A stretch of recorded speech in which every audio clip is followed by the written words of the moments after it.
The following show features episodic breakdowns of Jackass, either performed by professionals or under the supervision of professionals. For your safety, avoid listening to this podcast at all times. Hi, I'm Mikey Aaronworth. I'm Jason Wellwood. And I'm Chris Aaronworth. Welcome to Jackass.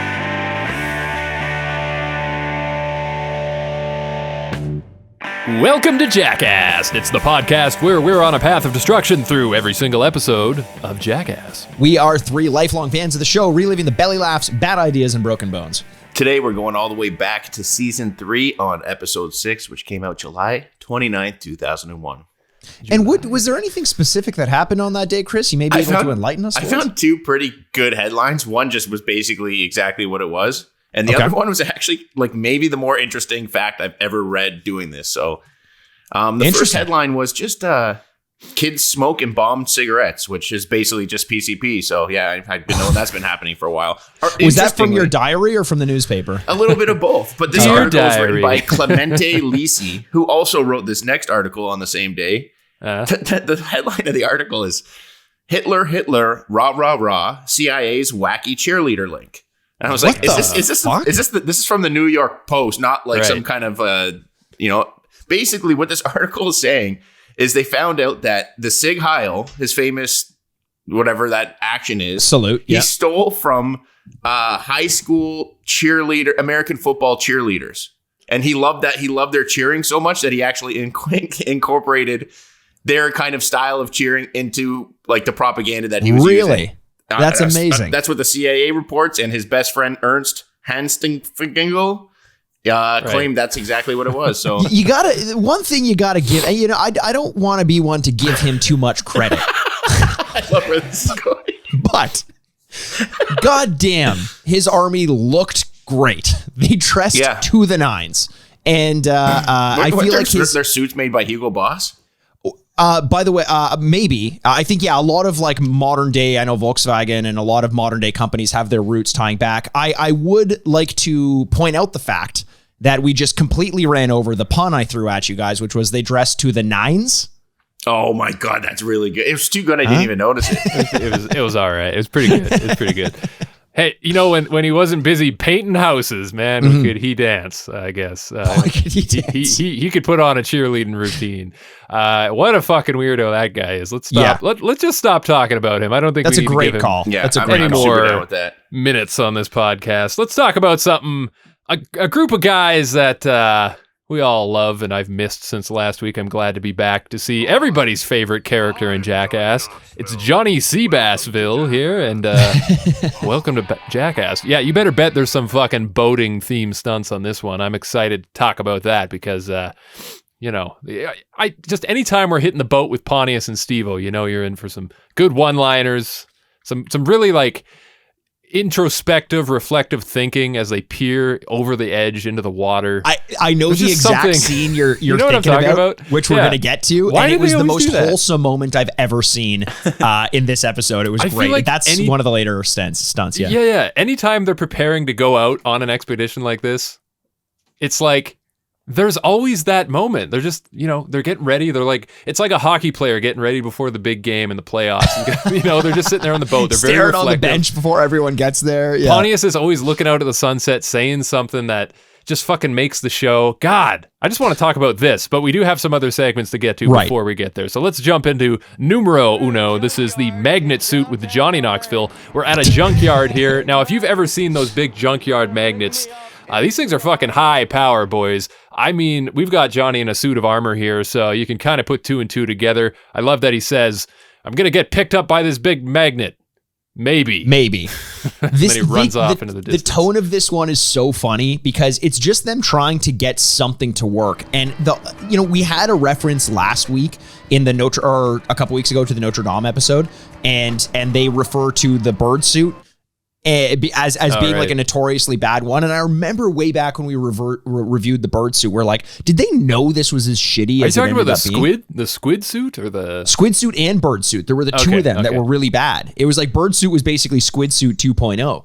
And and this is the second time they reference the bird suit, because at the end of this one, when nothing's going right, Johnny's just like, man, this is like Birdsuit 2.0. Like he says that again, like he's bringing it up. So they clearly have the same reverence, but because they're aware of it and because they show everything going wrong, I was giddy this whole time. Like them just trying to make something work and being so sad. It reminds me of in the Birdsuit, the one scene of him just really sadly like laying on the bank of a river, just like throwing bread, like picking bread off of his suit and throwing it to the birds and not having anything get done. It was it's really funny, man. All I was thinking about is like, people that have like ball cancer and they get the prosthetic ball. Sometimes I think it used to be a metal ball, or at least for the thought of my mind is like, would it just blink, like rip right out the sack and go up, or would it just would it raise your entire dick and ball sack and just have it like hovering the whole time you're near it, or like that would be cool. That would imagine pick you up and bring you there, attached to one of those things by the sack, just hang with your arms and legs behind you. That would all I think about. Miserable. That's all, you know what this kind of happens to him.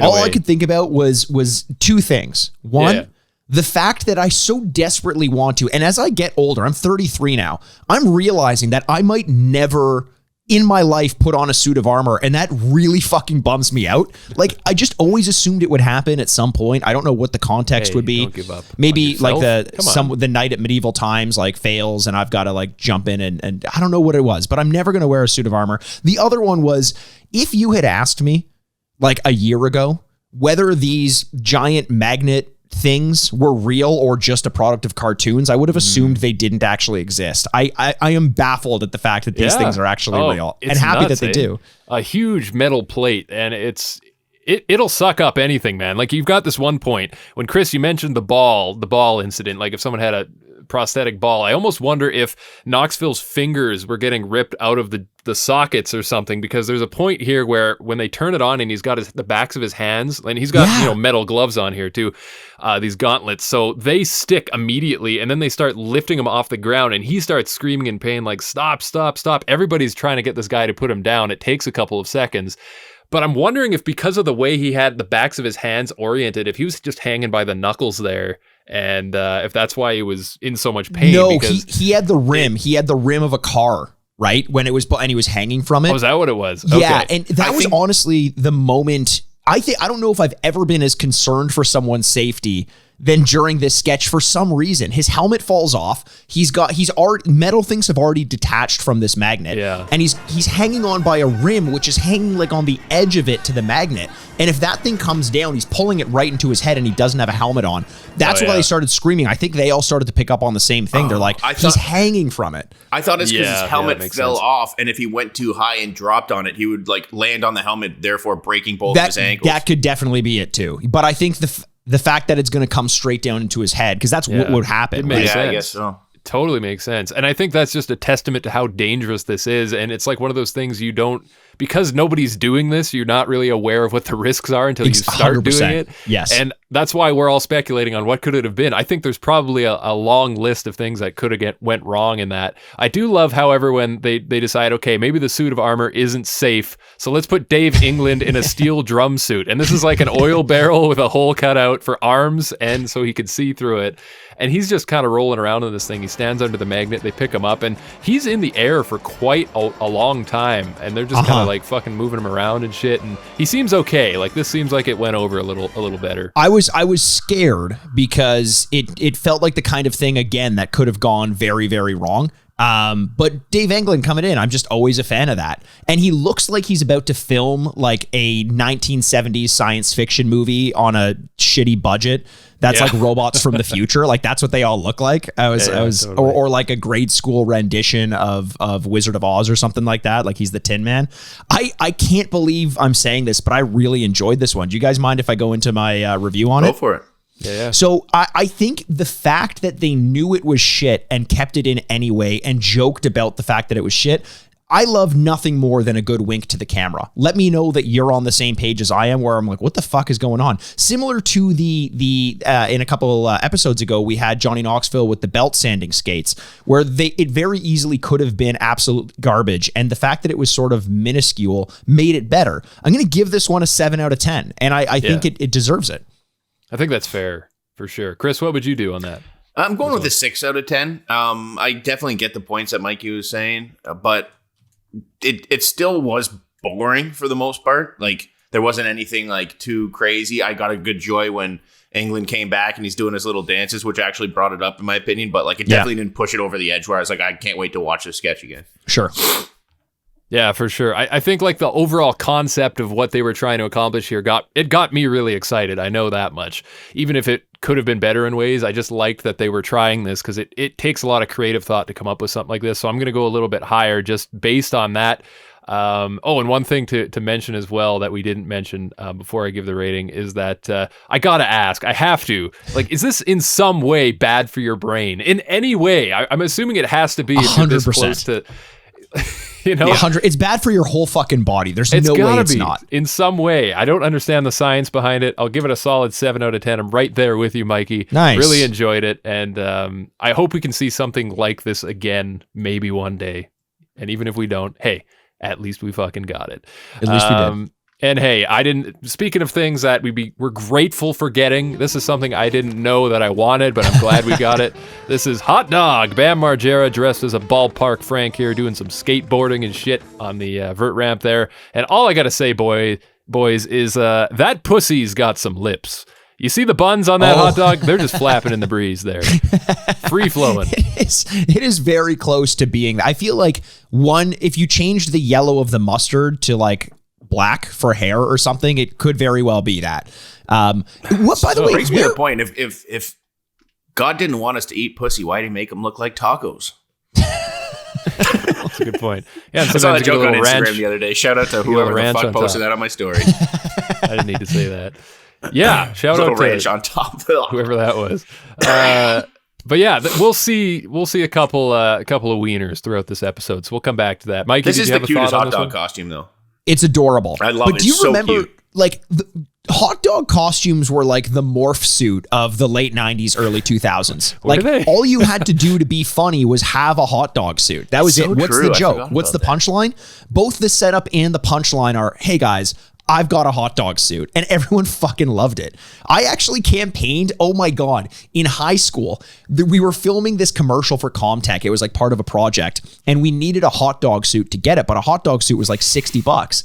So while there were like actual fundraisers going on at the school to like, I don't know, get kids binders or calculators or lunches or stuff, I was walking around the cafeteria, talking to every table, pitching them on this idea for a hot dog suit and collecting $1 or $2 from everyone. And we ended up collecting more than enough to get the hot dog suit. It was amazing. What'd you do with the rest? Actually buy real hot dogs? Yeah, we just ate some bunch. Did you feel like a cannibal when you're eating a hot dog in a hot dog suit? Yeah, it really got me off. I felt like a regular old Army Hammer. Hey guys, you know what gets Raytheon off?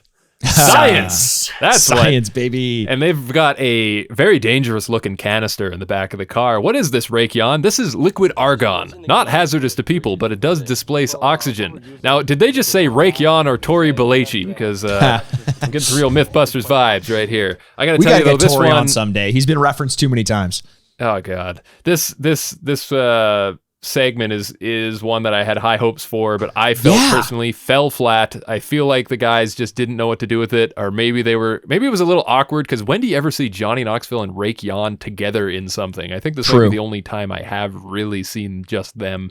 But what the idea is they've got this canister, they're going to walk down the street, they're in hazmat suits, and they're going to drop it, and the thing's going to start, shooting the compressed air out of the cylinder, and that's basically it. They're trying to fake a chemical spill here, but like I said, it kind of falls flat, unfortunately. It falls as flat as a fucking canister full of argon. I thought they were going to do more. That's exactly it. I don't think it fell flat. I think the idea was great. You had some good reactions. I think, like, why didn't they do 6 or 7 or 8 more of these? You know what I mean? Like, this is a great idea. You had, like, no matter what, someone's going to, if you do a bunch of them, you're going to get a really good reaction at some point. There was one more they showed in the end credits, but like, this was my favorite thing. This had potential to be my favorite thing we've seen in a long time, and they just gave up on it. Like, I really don't understand why. It was another one they did it the first time, and I'm like, man, see, this is an example of a great prank. The kind of prank we just don't get now. And then fade to black, and we're on to the next scene. It was fucking weird.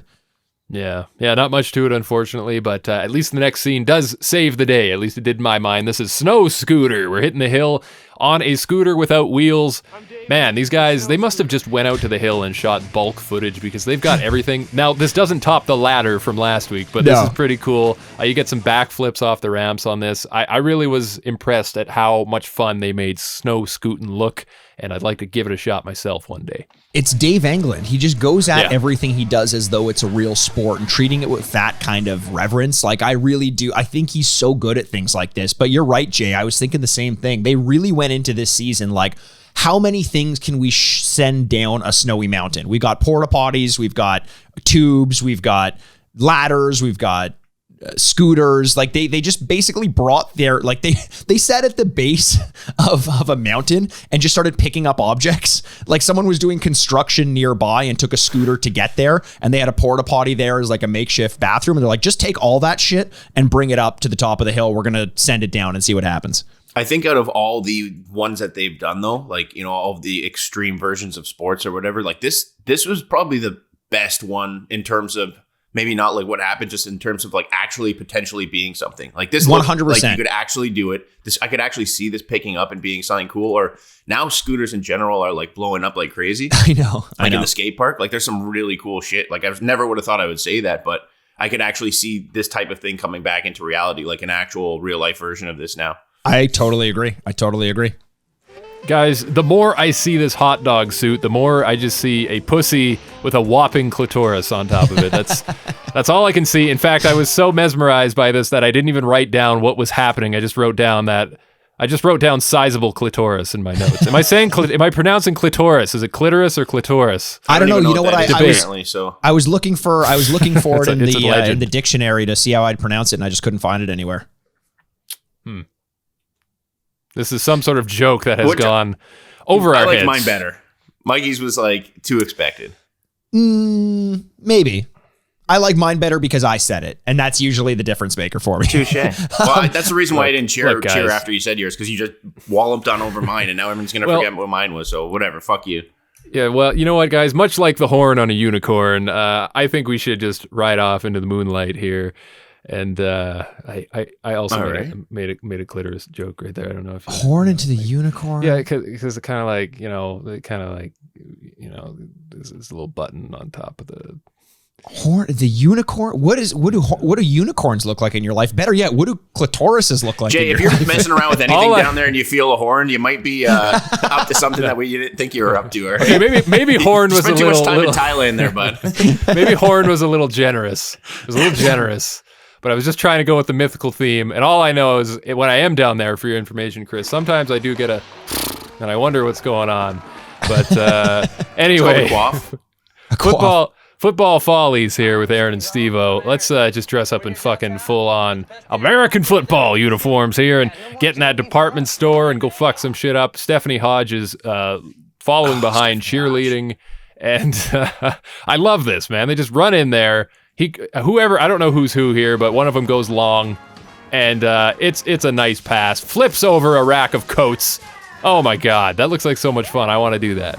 It does look like a lot of fun. And one thing I love about this one is you can tell they started off where they were basically just like, okay, we're going to bring footballs into a department store. It's going to be department store boxing, but it's going to be football. They tried it. It worked. They got a good shot. But I did love the addition and how they kept on ramping it up afterwards, because this was the typical kind of sketch where you can tell they filmed it in sequence and then edited and then showed it in the sequence they did, because they kept having better and better ideas. They go from the department store to Steve-O getting tackled onto a stand of fruit to having this thing, which I think was the peak, which once they caught onto it, I think this was the best one to do. One of the guys in full football gear with a football goes and talks to a stranger, and in the middle of the conversation gets tackled from off screen by someone. You get some amazing reactions, a little bit of pain, some laughter from the guys. That's like the cocktail. That's what you want in a Jackass sketch, and I think they found it in those last moments. I think this one, I give all the credit to the guys in this sketch for this one. Their commitment level was 120%. You know, like going with sports metaphors. But this would have been one that if they didn't fully send it, they didn't really do these big, huge things, this would have been so bad.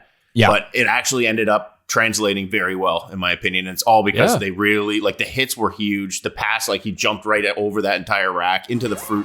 Everything about this was just them fully committing and believing in the bit, which made me believe in it. Yeah. Did you guys catch the one moment where they ran past, like right after the department store, they ran past this woman who was the most late 90s, early 2000s woman I've ever seen in my life, down to the way she's dressed, her short cropped, like kind of like sticking out bleached blonde hair. Like it looks like she was pulled from the set of like a No Doubt music video, but not in front of the camera. Like she was behind the scenes dressing the set or something. I was like, I've never seen someone who looked so much like they were ripped straight out of the late 90s. And it just brought me back to a bygone era. Huh. I'm going to go back and give that a look. It's a good look. It is a good look. I like that look. Man, the one thing I noticed here with Stephanie doing the cheerleading, she clearly does not understand football because everything is a touchdown I had the to her. Same note, yes. She just keeps saying touchdown on repeat. Anytime anything happens, a tackle, touchdown. Steve-O fumbles the ball, touchdown. You know, it's just typical women. Am I right? I was the same thing where that was the first thing. I'm like, oh great, Stephanie's here, and then she says touchdown. Chris is trying not to laugh. Steve-O didn't even catch the football. He just jumps over the rack. Everything falls, and she's like, touchdown. And you're like, oh, you sweet idiot, Stephanie. What are you doing? She looked so good in this. She always does. She always does. But this one, looking great. A little outfit. Ooh la la. Oh, Allah. Ooh la. Ooh Allah. All right, praise be. Chris, why don't you go into your review? Assalamu alaikum, my brother. Why don't you go into your review of Football Follies? My review of Football Follies. Like I was saying before, I didn't think I was going to like this that much, but it ended up turning me around. I'm going to 7 out of 10. Nice. Jay, what about you? Fuck. Didn't think this one through. I don't know. I enjoyed it because like there's something about the freedom of just running around in the hot sun and football gear and running into fruit stands. As opposed to the cold sun. Yes, I agree. Cold you know how the sun gets really cold sometimes? Yeah. I'm going to go 6 out of 10. And yeah. Hey, I don't know if I need to bring it up again, but good job, Chris, on the cheerleading crossover there from the beginning of the episode. Oh, yeah. Yeah, you I don't know if that was on purpose or not, but it totally was. There you go. You can tell by the surprised look in your face. Give me credit when I get some credit, all right, Mikey? Don't fucking bring awareness to this. Give me credit when I get some credit. Chris, I love your sayings are my favorite things in the entire world. He gave me credit, so give me credit, you know? Don't take it away. Makes sense to me. I don't know what the confusion is here. I'm going to go into my rating of this one. As much fun as I had with it, I think that there could have been a little bit more personality talking to the camera. I always love that, especially when you get Danger Ehren and Stevo together. I think that's two of their best qualities. So a little bit less of a score than I may have given otherwise, but in honor of the classic football phrase, Blue 42, 4 + 2 = a 6 out of 10. Wow. See, I like what you did there. Thanks, man. You're getting okay at this. Thanks for giving me credit when I get credit. Jay, give me some credit. Hey, how come Blue 42 is the only thing people remember from, like, football huddles from the, what do you call that, the snap? Why is it? How has that perpetuated our culture? I don't understand. It makes no sense to me. It's always said Blue it's a color and a number. One. No, there's the other one, the one that Eli or Peyton Manning would do. Why can't I think of that one? All me and my buddies used to always say it. He'll come to me at some point. And I'm just going to shout it out in the middle of while you guys are talking. And then everyone will be like, what the fuck is he talking about? But if they're paying attention now, they will know then. And they will get credit where they deserve credit. Yeah, give me some credit. Is it Omaha? Oh, that's exactly it. There you go. Omaha. Yeah. Well done. Well done. Hey, guys.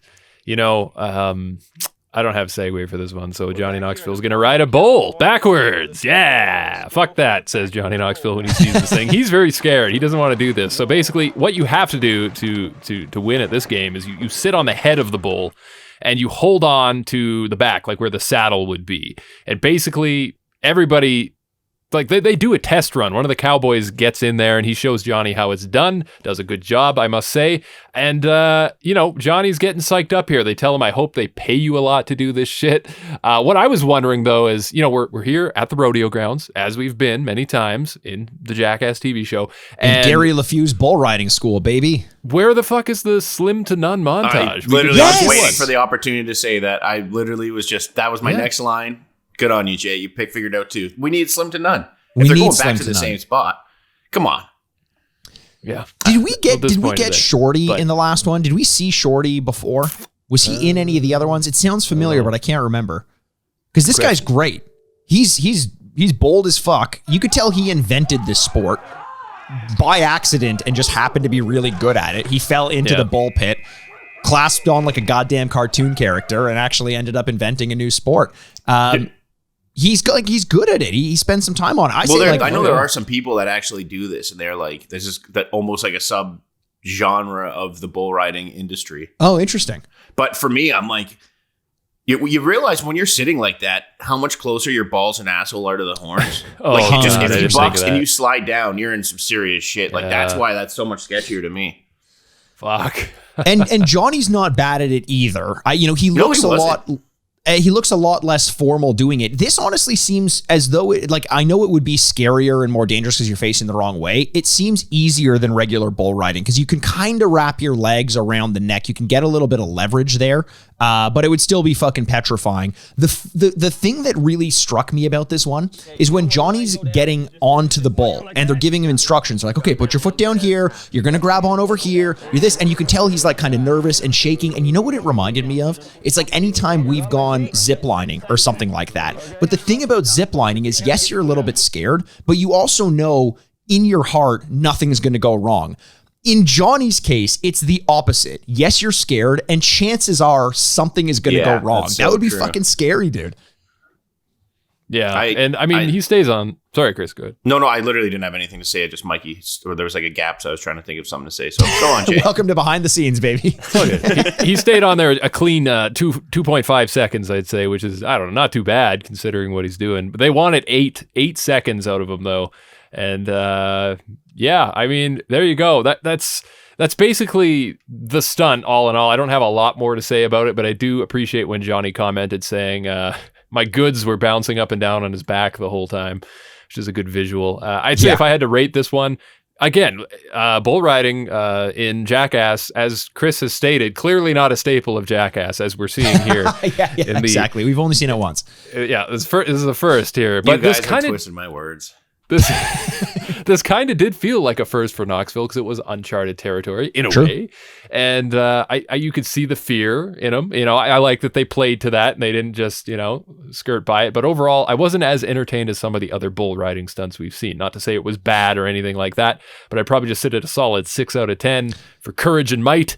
But overall, I like some of the other bull themed things we've seen a little more. Yeah, I agree. You think, you're going back to the bulls. I love the bulls, but it feels like this was just, it's like the Friday the 13th movies, and you get some good ones, and then it's like Jason Goes to Space, and you're like, did you need to really go that much? Like, bulls are scary and fun in and of themselves. It's almost as though they're trying too much to tack on to what we already know about the bulls.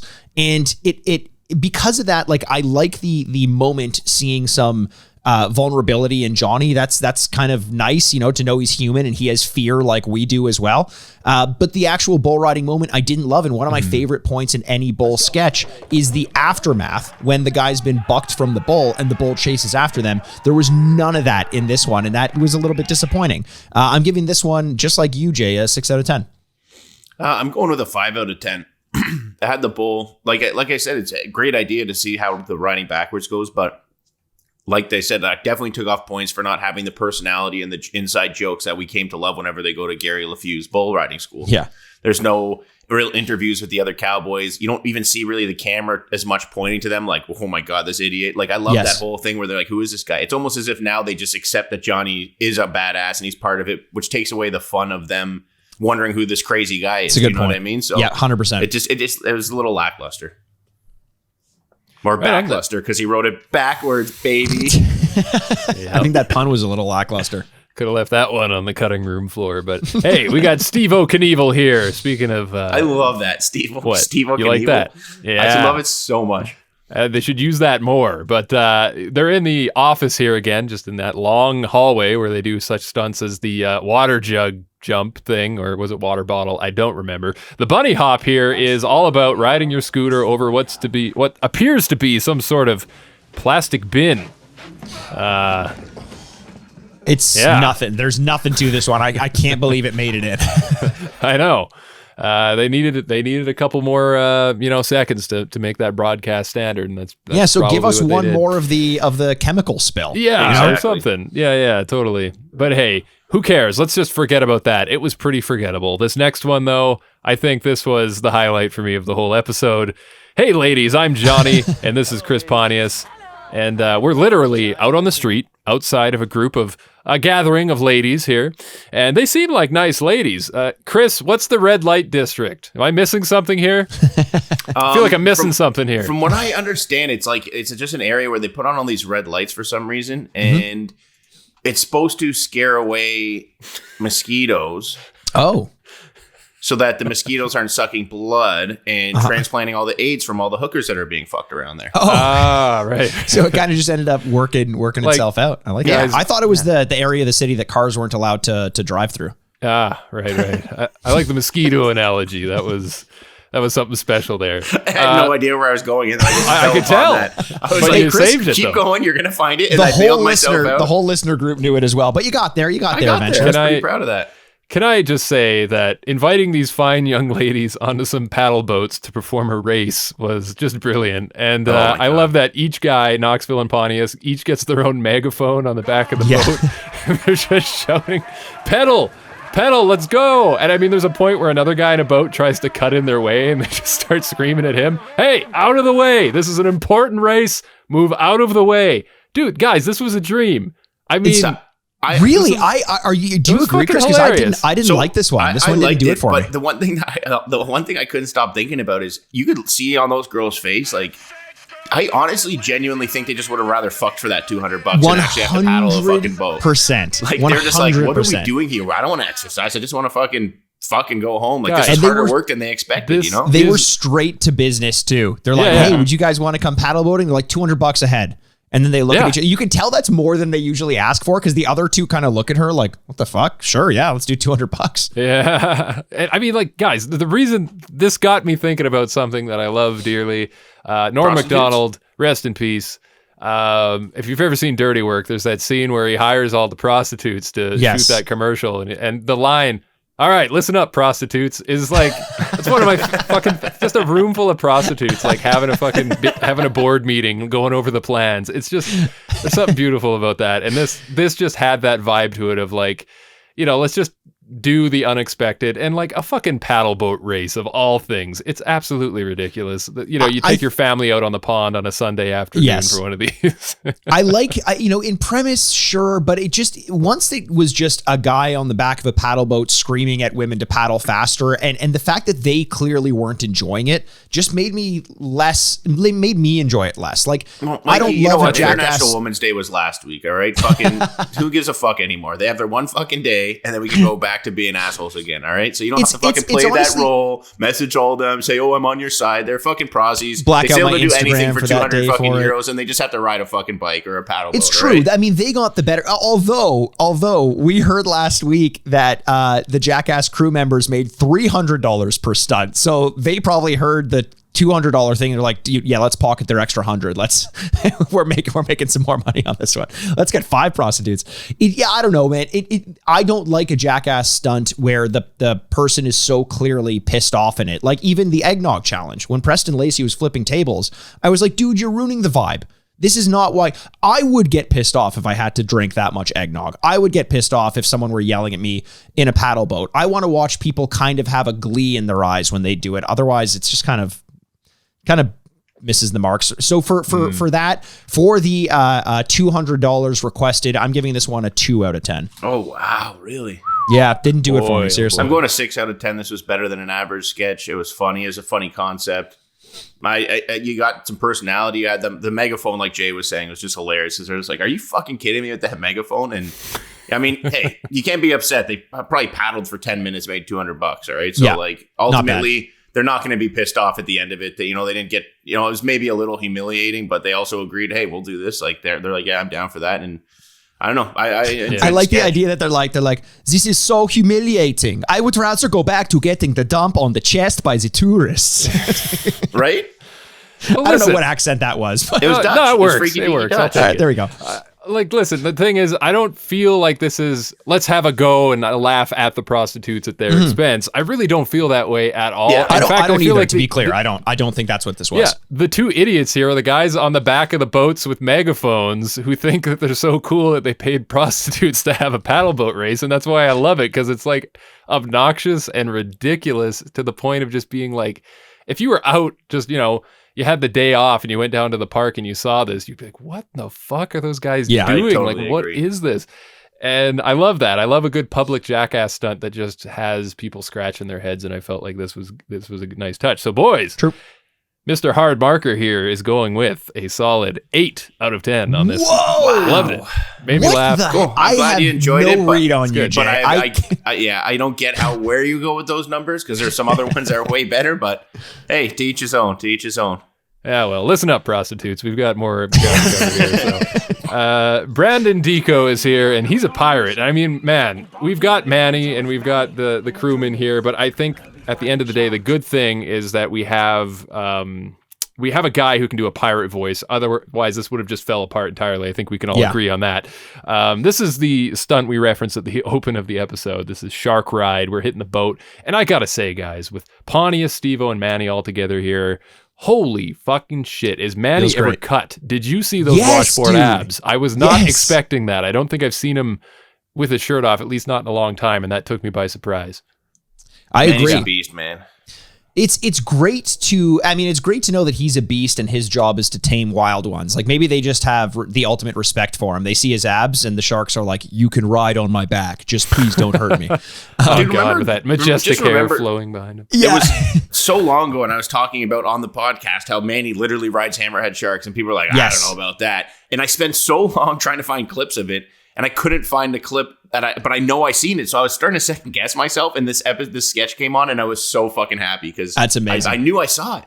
There's one key difference between this sketch and a Wild Boys sketch, and that is, as you mentioned, Jay, the narration. Deco as the pirate narrator, as the narrator who's basically our voice and is making fun of the people on screen. That's a vibe we don't get very often in Wild Boys, and it almost makes me wonder, would an introduction of that kind of work for Wild Boys?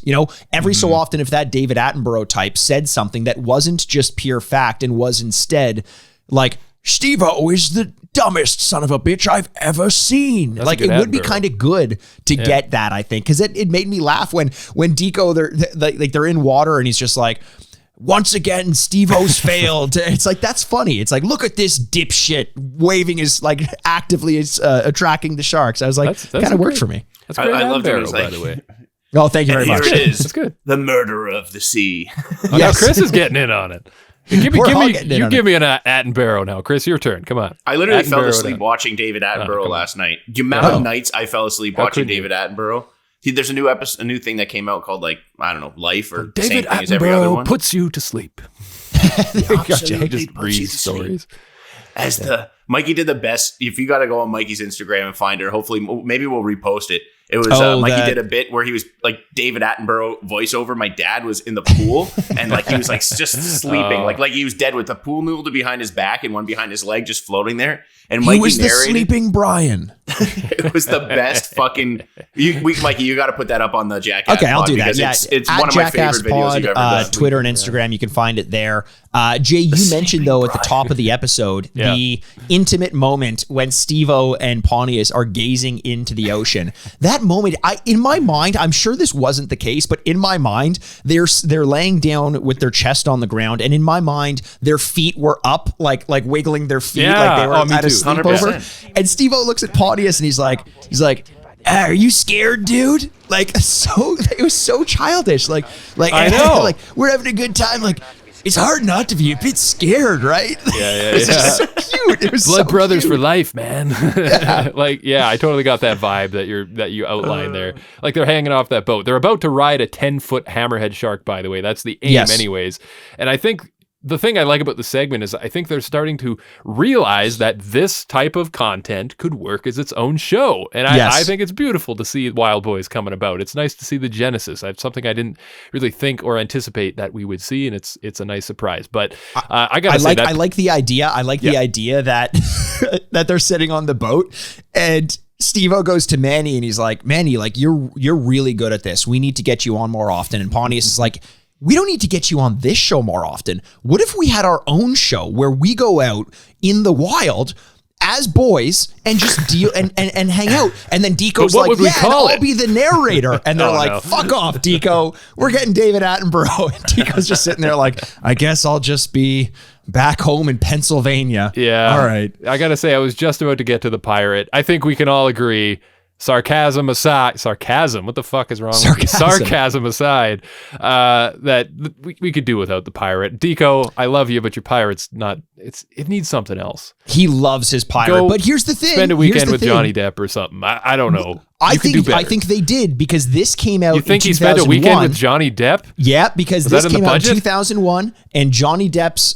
Jack Sparrow came out in 2003. So you tell me where he got his inspiration from. Okay, never mind. Give credit to the fuck. I don't remember what Deco Chris said. is Whatever the real Chris Jack said. Sparrow, basically. Yeah. I think we can all agree on that at least. But listen, guys, this is gonna get real, because we got to get the raw fish meat out and give that to Pontius, get him in the water, and here come the sharks, baby.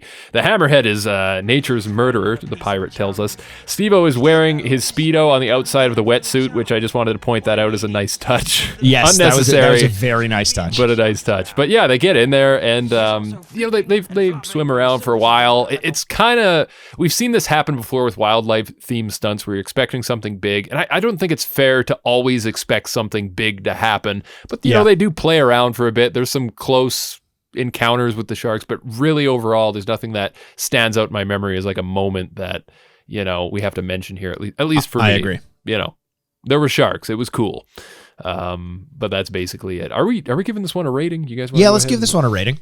All right. But you said there was no moment that stands out. Manny rides a fucking hammerhead shark away into the sea. He was gone. He left the boat. He's like, I'm going with my friends to their home. I'll see you boys later.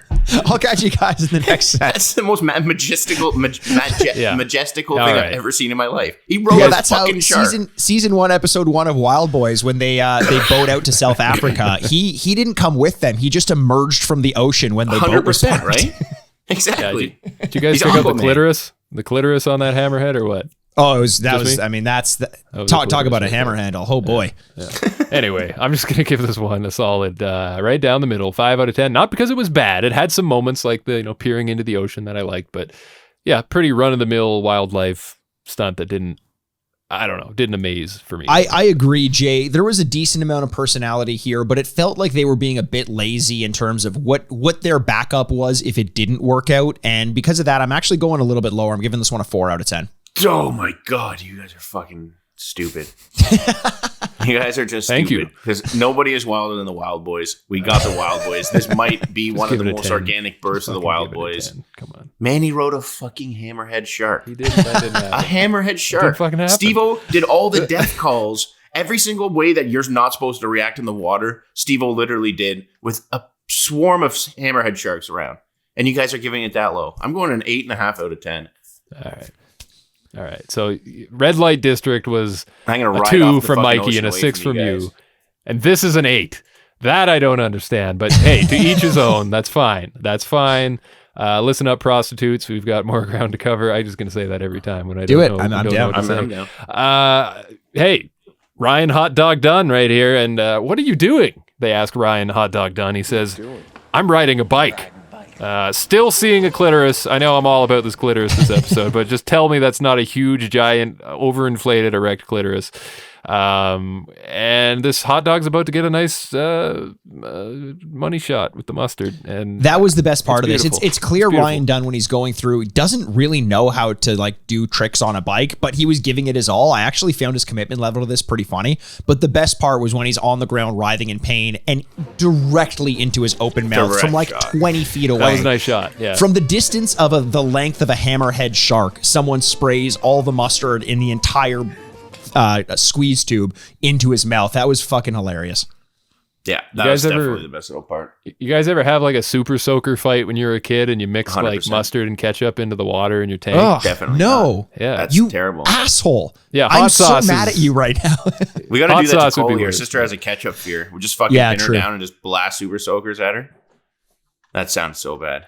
Okay. Doesn't sound great, Chris. Yeah. All right, guys. Well, I think we took a real bite out of that one, but I'll tell you something that you couldn't have used that for the shark one. No, I know. I know. It's okay. It's gonna be all right. I promise. Listen, guys. Okay, you used hammerhead shark as a measurement of distance, so I think like even give me 2 fucking hammerhead sharks. I don't care what the distance is. I wouldn't want badger urine anywhere on or around me. And we've got a container of badger urine here that Margera has somehow procured. And poor Ryan Dunn. They're going to dump it on him and see if he can go out and attract the ladies. And guys, I don't know if you've ever used this pickup strategy, but follow a group of ladies on the street and ask, where are you ladies going? Home?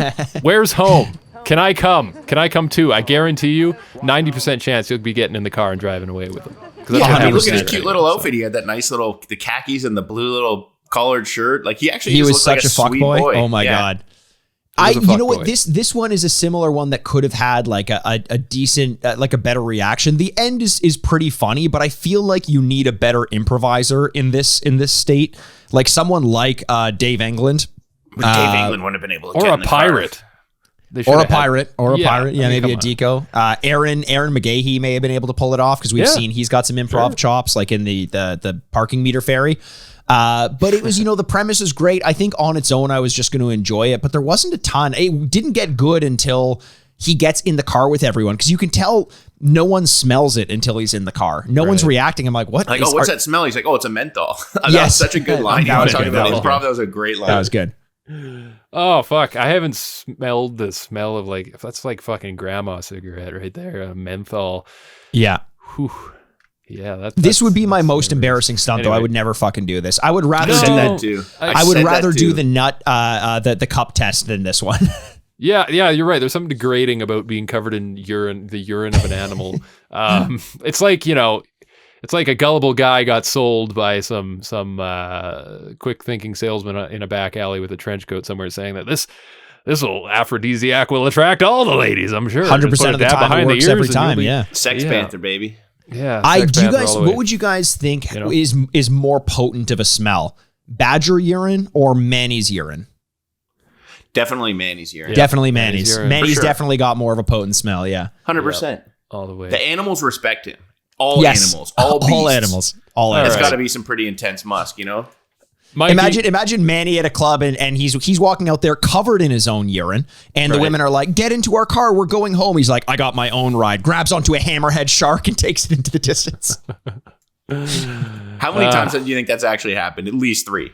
At least 3. In Miami, he dives into the ocean like fucking Aquaman. Grabs. He dives in like Paul Schneider did in The Animal. When he's like the dolphin. Yes. He does that. Did you say Paul Schneider? Yeah, isn't that his name? Rob Schneider. Rob Schneider, don't you? Yeah. Anyway, so much like forcing yourself to watch any Rob Schneider movie, it's time to face your fear with Wee Man. This is something you guys talked about. I remember this coming up on the show at some point. Don't recall when, but this is a little trick that Wee Man and the crew do where they're just in a hotel lobby here on God knows what's been on that carpet, by the way. I'll tell you why that's relevant in a second. But basically, the idea is to go down with your hands behind your back on your knees and just let gravity do its thing and fall onto your face. And the thing is, you don't want to chicken out in front of the guys here. So we've got Wee Man, we've got Dunn, Lacey, a bunch of guys doing this. And yeah, that's basically all it is. It's a short interstitial, but I thought this was a neat little party trick, although some do it better than others. And for some fucking reason, Ryan Dunn has just been tarred and feathered recently, which this is probably after they filmed the tarring and feathering in season 2. I was getting the case. So I had the question if anybody remembered what season that was from, because we always wonder if they just insert different clips from different seasons. So obviously it's clear that this was filmed from a different season ago. So that answers that question for us. Yeah. This to me was just like, this is as good as this was my favorite part of the whole episode. It was very funny. It's just so simple. There literally takes nothing. It just goes to show when they just sit around and just do something silly with each other. That's what we want the most out of Jackass, or at least I do. It seemed like there was a time when they were trying to go bigger and more elaborate, when really the thing that resonated the most was like, isn't it cool to sit around with your buddies and do dumb shit? 100%. Yeah. Yeah, and this is one of those for sure. Although I got to say, when Preston tries to do it, he kind of just lands on the front of his chest. I think he's got enough bulk there that it worked to his credit. He didn't actually have to He didn't roll forward at all, his face. But yeah, that was a fun little detour. And we've got one more detour with the hot dog suit. They got to return that thing by 5 p.m. So Rab himself here in the park for some hot dog gymnastics. Yeah. Rakeon hates mustard. That's all I got to say about that. But I think this is the moment we've all been waiting for, especially Chris. I know you've been itching to get to this one. This is Playgirl, Chris Pontius. And right out of the gate, if you had to guess what verbal... how can I put this? What memorable lines might come out in 2001 when a man is about to get naked and get his photographs taken for Playgirl? Let's just say we can quote Denny the Oil Boy, who clearly stated, "I'm not gay." Yes. July 2001. So yeah, just to put things into the time period we are in, a lot of homophobia going around in this one, boys. The poor guy whose job it is to oil up men before a photo shoot and still feels the need to justify it to everyone else, saying, I know it probably seems like I'm gay, but I'm not. I just oil up these. In fact, I think it's the opposite. I'm making them look better. It's like, dude, no one questioned it. This is your profession. We're good here. Just rub the man. Yeah, rub him down, man. Chris, I feel like this sketch was made for you. I actually didn't love it that much. It just felt like it bordered on that line of, in order for this to be an actual good photo shoot, you need to kind of like take it really seriously. And there are rare moments when Pontius seems embarrassed, like when he did Party Boy and had to get in the shower with Knoxville and he just looked uncomfortable. I felt like he was uncomfortable this whole time. Like he was kind of making jokes and like...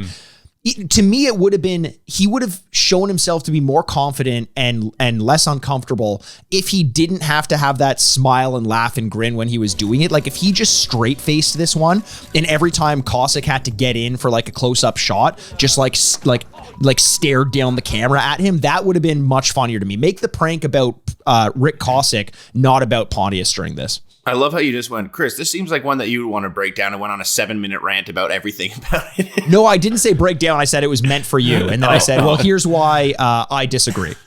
I actually do agree with a lot of what you just said there, like especially that thing about just really playing into the role and staring them down. I think this was just at a time a year or two before them realizing that this is good comedy and this is a good 100%. Way to play, and they're able to not be, like they're able to play into it. But even at those times, there's it was different. So by playing into too much of that, it might isolate audiences or things along those lines. Like that's a big concern that they had. Even at Wild Boys, they were getting a lot of people saying stuff like that. It's not until later people could come back and really appreciate it for what it was. So maybe there's something to do with that. I don't know. I feel like they were at the forefront of that, though. No, I think they were definitely. Yeah, the earlier they leaned into it, the earlier society would have been to accept 100%, it, but this is a few years before Wild Boys, right? This is still.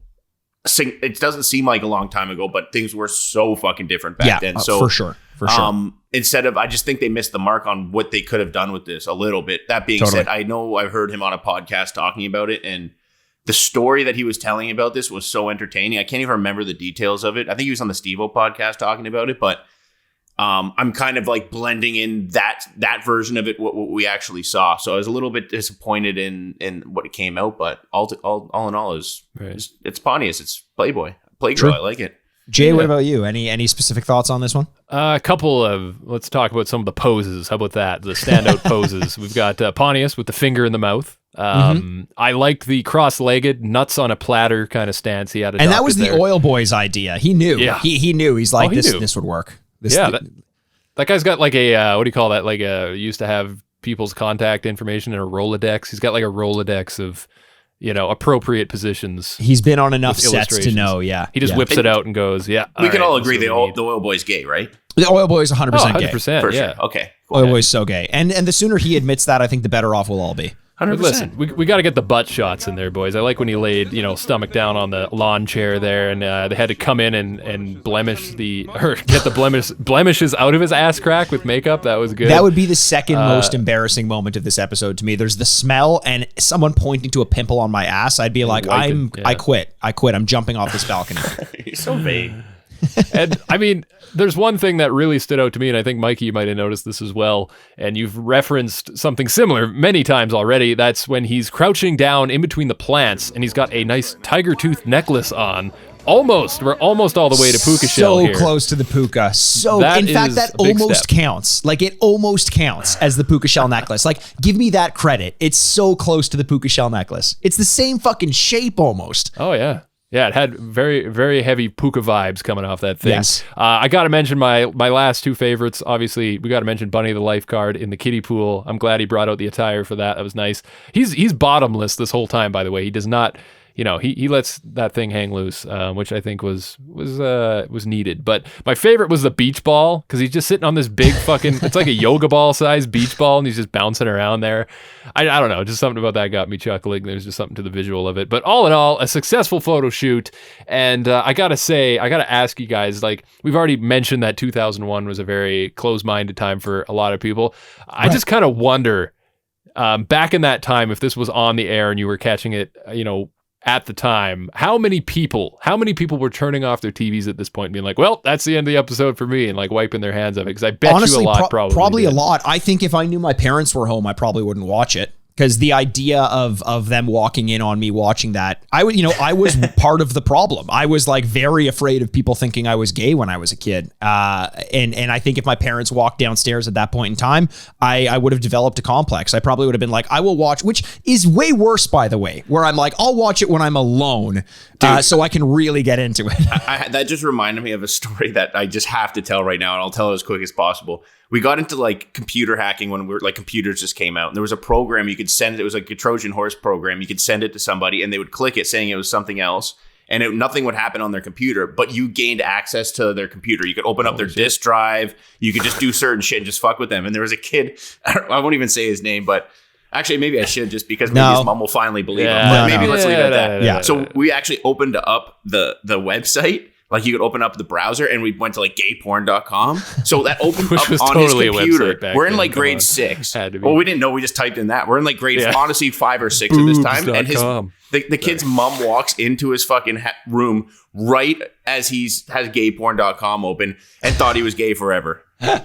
That's amazing. Actually happened. Like, there's no way he's like, I swear I wasn't doing this. Like, think about it. Yes. There's no way. She doesn't even understand the concept of hacking. Yeah. Back then it was not a thing on people's radar. That's pretty funny. I gotta say though, for all of you viewers who tuned out and shut the TV off and never watched it again, you missed the money shot, the final shot at the end where Pontius is splayed out on a desk in an office on the phone. Unfortunately, I was not what Playgirl was looking for. I just love that. And I got to ask, it looks great. Out of all the photos they took, where did those photos end up, I wonder? Probably on Chris's friend's computer, I think. Gayporn.com. Yep. Gayporn.com. Which I hope is a website still. Chris was talking about hacking. Let's talk about jacking and how there was a lot of it in this one if you were finding yourself in the right state of mind. I'm going to go straight into my review on this one. I think there's a big detriment. I think this honestly would have been 6 points higher if it weren't censored. I think this in the movie would have been so much funnier. It just would, like, with the black bar there, like, you don't get to feel the discomfort that's on set because you're still just looking at a guy with a black bar over him. And it just felt like this was kind of directionless. And I get that you got Rick kind of playing it up, but it felt like a big dud in an otherwise pretty good episode. I'm going to give this one a 6 out of 10. Fair enough. Chris, what do you think? I got to go 6-9 out of 10 just because nice. Like, I'm not missing that opportunity. But yeah, like you said, it could have been a lot more. And I like that comment about the fact that if this was uncensored, it definitely would have hit a little bit way better. Yeah. But you do got to mention that the size of the black bar that they chose was appropriate. Big, man. So it's big. Let's give them that much. Listen, I think overall you guys are onto something here that it is hard to feel what it would have felt like in that time period, being there on set. Watching it through the TV is a little different for sure. Yeah. I don't know. I'm probably just going to sit around a 6 as well with Mikey on that one, just because it was a lot of laughs in terms of like Pontius playing to the camera and playing to the situation, but could have used a little something extra. I'm not sure what that is, but I agree.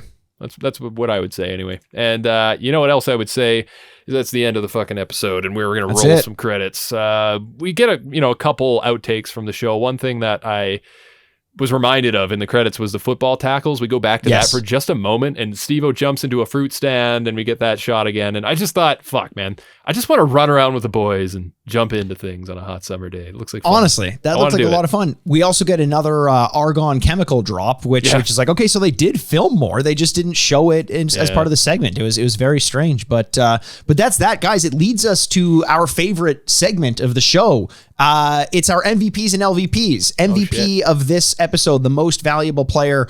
Chris, you want to start us off? Definitely Manny. He rode a fucking hammerhead. I'm there with you. I don't need to justify anything more than that. The dude rode a fucking hammerhead shark. I'm in with you. All right. Oh, man. I would like to say Manny for the sake of peer pressure, but I'm not going to. I'm not going to do that. You know what I am going to do, though, is... you know what? I'm just going to give it to Pontius for the charm. God damn, he had the charm. And you know what? He charmed a lot. And not just Pontius. not just in the Playgirl Pontius segment either, though. Like, anytime you saw Pontius this episode, he was just being his charming self. There's a part we didn't talk about after the red light district where he kind of plays to the camera and he's complaining about how Johnny gets all the ladies, and that was fun. Yeah, that was a good little bit. Man, he's putting on the charm this episode real good. So I got quite a few laughs from him. I'd say Pontius. Nice. It's a great choice. LVPs, the losers of the of this week's episode. Chris, what do you got? This is a tough one. You know, there was a lot of things here and there. I would definitely... I don't know. Does anyone else have one? Because I got to think about this for a second. I got one. Go for and it. I'll set the tone here. Yeah. This one I'm going off the board with. But this one, I don't think there's anyone else who lost bigger. Gary LeFew. Why didn't you get your fucking cowboy cronies to say slim and none? That's a big miss, my friend. Ooh, Gary, yeah. I don't want to go back to your bull riding school. I want you to ride off in the sunset, and I want to school you, you son of a bitch. Fuck you, Gary. Wow. Gary fuck you. How about that, you piece of garbage? You fucking piece of trash. How about this? How about this bull chases after you and sticks its horns right up your fucking ass, you clown? You're the only one not dressed in makeup, and you're a fucking clown, Gary. Gary LeFew. Holy All right, shit. so that'll be Mighty Mikey Aaronworth and Gary LeFew this weekend, WrestleMania 37. Don't miss it. That's Madison Square Garden. Wow. He's like my Yellowstone on his ass. Yeah, dude. I'll jump in quick, Chris, and give the LVP because I think I've got mine figured out. And I love my boy Deco, but just something about the pirate. I don't know. Usually he's got these funny one-liners, and he's just like head on the nail, like with his comments. But I kind of feel like I could have enjoyed the shark segment more without his commentary, and the pirate felt half-assed, frankly. So he's my LVP for this one for letting me down because I know he can do better. Jay, I got to say this. I always really like your choices. You always have very good choices that I often that I wasn't thinking of, but that's another good one. Thank you. Yeah, I was thinking Deco, but now that I'm thinking about it, Gary LeFew's fucking with my brother. You're on blast, Gary. Fuck you, Gary LeFew. You don't mess with my family because we're coming after you, buddy. We're coming after you. And now it's a tag team match at WrestleMania. Actually, they call pick it one of your cronies, and you know match. what? Your chances of beating us are slim to none. Boom! Yeah. What a fucking entrance! Oh my god, dude! Give him some credit when he gets that credit. You know what I'm saying? Blacked out there. Yeah. I think you saw red like a bull would. Wow. Yes. Whew. I think you should make it a greased up Gary match, and just he should have to wrestle in like tanning oil or something like that. They can bring a bull. We're bringing a hammerhead motherfucking shark. Yeah, like Manny's our promoter. Yeah, Hammerhead on a pole match, and look forward to that next weekend, WrestleMania. And hey, look forward to this Jackast with a T pod on Instagram and Twitter, and look forward to all the fun stuff we post there. Mikey's been working very hard on, cool little video segments and things from the show. So if you ever need a teaser for, what's to come on the new episode, check those out. He does a lot of fucking good, honest, hard work. And I just wish that you would fucking appreciate it and give it a like and just stop being so goddamn selfish. Really, that's what this is all about. Fuck Gary, yeah. I'm coming for you, motherfucker. Listen to me, Gary. This is it's a 3-on-1 now, baby. And Gary, Gary, let me tell you something. You come out here and you talk to these people. You say, I am Gary. I am the savior. I am here to alleviate this whole division of wrestlers who think they are real men. But Gary, let me tell you something. You're about to step into the ring with 3 bona fide studs here. And not only will we be bringing the Hammerhead Shark, but we're going to be bringing a little something extra for you. We've got in our corner Playgirl Pontius, our manager. So you better watch out, buddy, because he's been working hard. He's been fucking tanning. He's been fucking naked, rubbed all into that oil, and he's gonna rub off on you if you get too close, if you know what I mean. It's gonna fucking suck when Gary kicks all of our ass at the same time. Gary's a tough guy. I'm actually very scared of Gary. He is a bull rider after all. Yeah. It's a little. That wasn't me talking, Gary. I'm sorry. All right. Guys, I think we had some fun here today. We had some laughs. We had some good times. Next week, we're going to be doing another episode of Jackass, as we do. And I can't believe, I'm like having a hard time believing that we're already on to episode 7, because that means we're 2 in the can and that's it after this? Yeah, man. 7, 8? It's coming towards the end. Fuck me. We'll be back with more next week, as we always do, and we look forward to seeing you there. Thanks for joining us for another episode, season 3, episode 6. It was a blast, boys. I had fun. And bye, I'm Jason Weldon. Bye, I'm Chris Aaronworth. Bye, I'm Mikey Aaronworth, and this has been Jackast.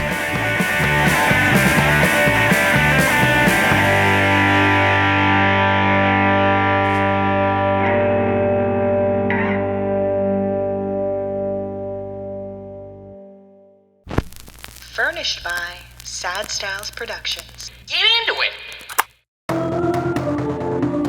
This was a Press X for Sound audio production.